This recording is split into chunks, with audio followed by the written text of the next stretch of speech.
Good morning बच्चों। हम लोग 18 चैप्टर में थे और हम लोग ट्रांसपोर्ट एंड कम्युनिकेशंस के बारे में डिस्कस कर रहे थे। इसमें हमने काफ़ी इंपॉर्टेंट चीज़ों को देखा था। हमने पहले रोड को डिवाइड किया था, रोड क्या होता है, ट्रांसपोर्टेशन सिस्टम क्या होता है। उसके बाद में हमने ट्रांसपोर्ट सिस्टम में रोड का महत्व के बारे में देखा था। बाकी जो ट्रांसपोर्टेशन सिस्टम है उसके साथ रोड जो है, सड़कें हैं, उनके निर्माण में किस तरह खर्चा आता है, उसकी प्लस पॉइंट और माइनस पॉइंट्स का डिस्कस किया था हमने। भारत के रोड कितने प्रकार के हैं और किन किन किन भागों में इनको डिवाइड किया जा सकता है, ये सब हमने देखा था। उसके बाद में हम लोग रेल के ऊपर आए थे। रेल जो परिवहन है वो उसका महत्व क्या है और कब इसका विकास हुआ था, और जो रेलवे है उसको कितने भागों में 17 पार्ट्स में डिवाइड किया गया था। टोटल भारत की जो रेलें हैं उनको 17 पार्ट्स में हमने डिवाइड किया था, और 17 पार्ट्स में डिवाइड करने के बाद में हमने उनके डिफरेंट टाइप के जो गेज होते हैं उनको हमने देखा था। तो बड़ी लाइनें हैं,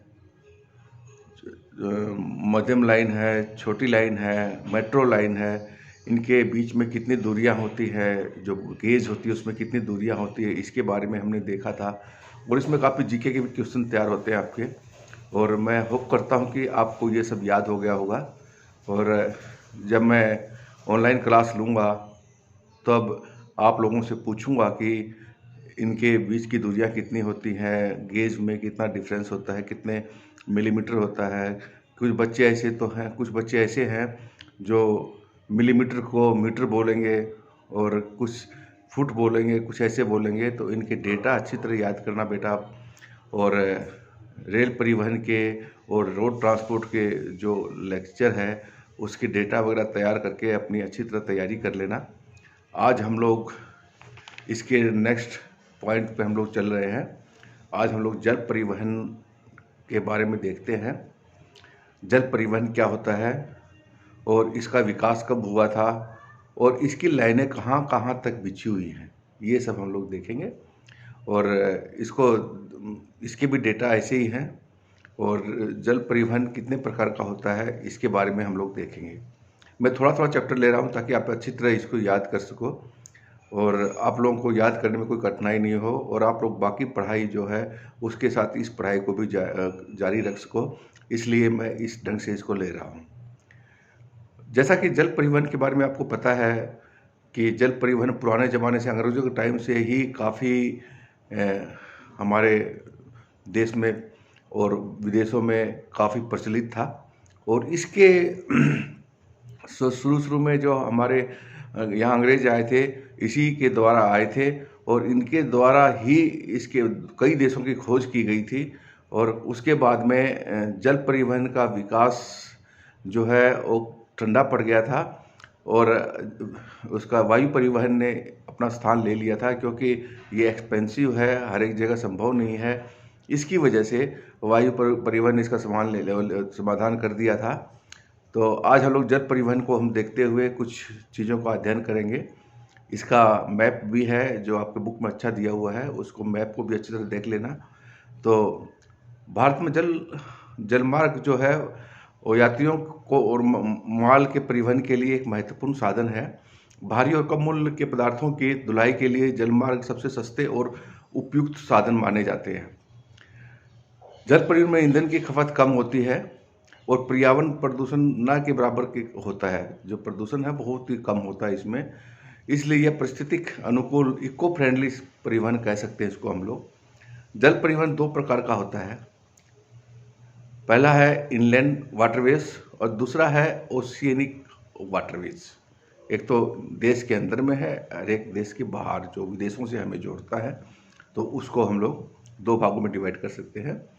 जो इनलैंड वाटर सिस्टम है, जो ट्रांसपोर्टेशन है, उसको हम लोग देखें तो रेल मार्गों के आने से पहले अंतरस्थलीय जलमार्ग परिवहन की प्रमुख विद्या जो मोड थी, यह एक बहुत ही प्रचलित थी उस टाइम में।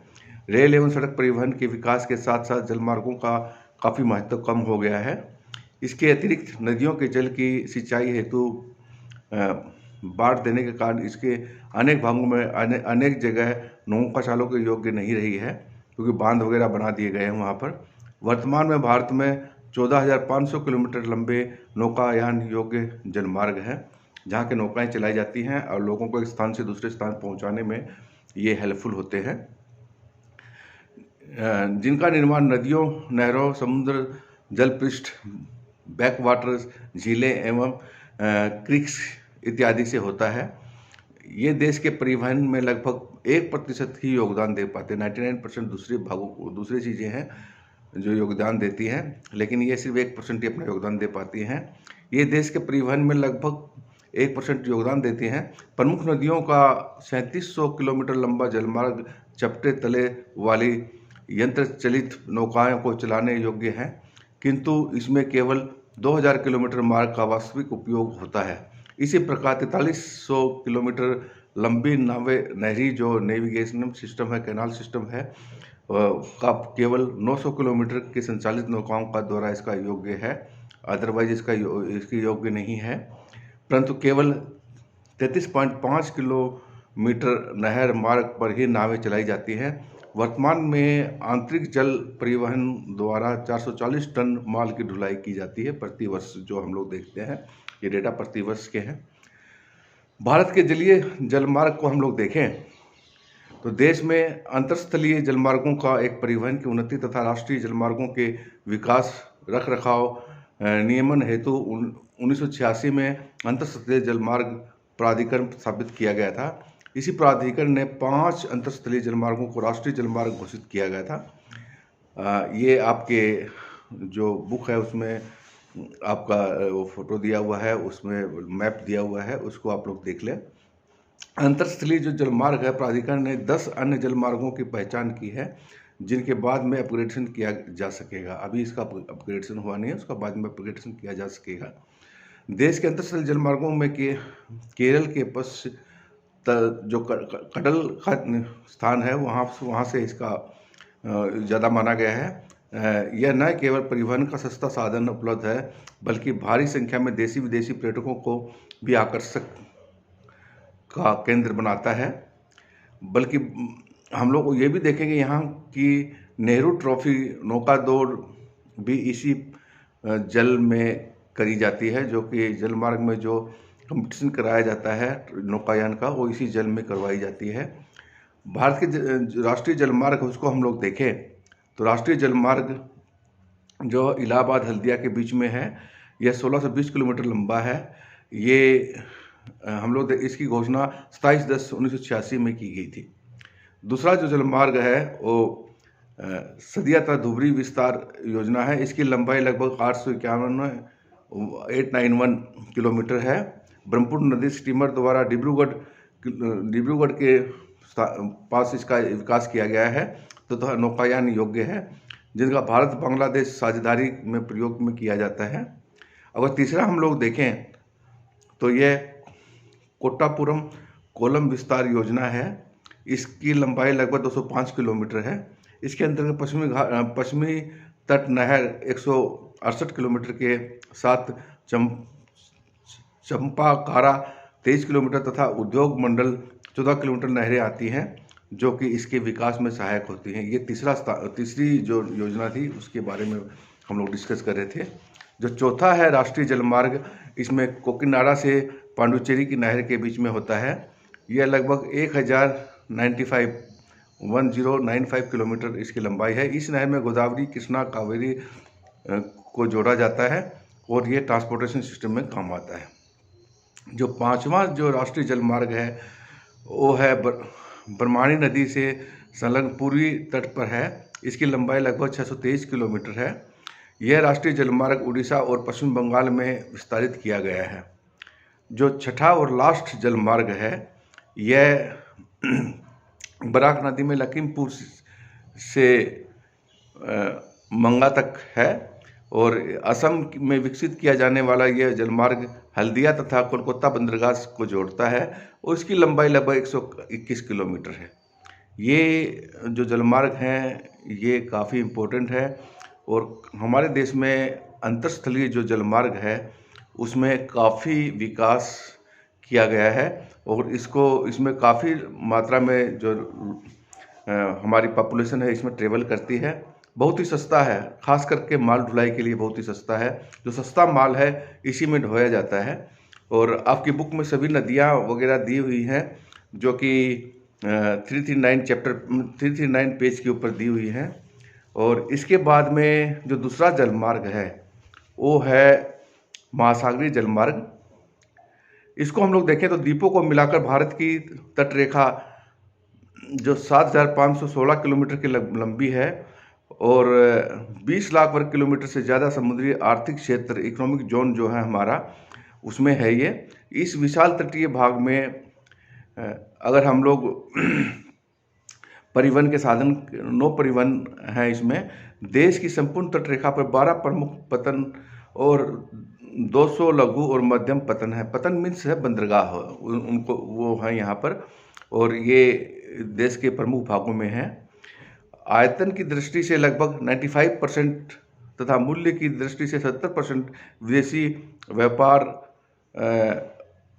इन मार्गों से किया जाता है। घरेलू माल की ढुलाई तटीय नौ परिवहन द्वारा की जाती है। आपके बुक में अगर मैप दिखाऊं तो मैं आपको दिखाऊं कि ये देखो आप, ये आपका काफ़ी अच्छा ये दिया हुआ है, आपकी बुक में है, आप लोग इसको देख सकते हो। इसके बाद मैं आपको दूसरा वाला दिखाऊं जो नदियों के ऊपर जो परिवहन का वो है, तो वो भी आप देखो। तो ये आपका कौन सी नदी पे कौन से इसका जलमार्ग का विकास हुआ है उसको आप लोग देख सकते हो। तो ये आपका जलमार्ग था जो कि इनलैंड वाटरवेज के नाम से हमारे पास देखा गया है। और ये और इनलैंड और दूसरा जो महासागरीय ओशिनिक वाटरवेज है इसमें इसका विकास हुआ है। ये दोनों वो हैं और इनके डेटा भी याद करना है आपको, और डेटा के साथ साथ आपको ये भी तैयारी करनी है कि ये कहाँ से कहाँ है और मैप भी तैयार करना है। तो जैसा कि मैं बोलता हूँ अभी, आप लोग रोज़ डेली मैं यही बोलता हूँ, आप लोग लेक्चर को सुन लिया करो, कम से कम कुछ ना कुछ याद जरूर होगा आपको। तो 2-3 बार सुनोगे तो पूरा लेक्चर आपका याद हो जाएगा। तो लेकिन बच्चे फिर भी नेगलेक्ट करते हैं। बहुत से बच्चे तो वीडियो देखते ही नहीं, जैसा कि मैं रोज़ ही बोलता हूँ। तो वीडियो को देखा करो, सुना करो और अपनी बुक से मैच किया करो। ये मैं रोज़ बोलता हूँ आप लोगों को। बुक से मैच करोगे तो आपको डाउट्स क्लियर हो जाएंगे। जो बच्चे ज्योग्राफी पहली बार ले रहे हैं उसको मैप के बारे में पता लगेगा, आपको स्थान के बारे में पता लगेगा, नदियों के बारे में पता लगेगा, कौन सी नदी कहाँ पर है इसके बारे में पता लगेगा। Have a nice day. Thank you very much. कल हम लोग वायु परिवहन करेंगे। Thank you very much.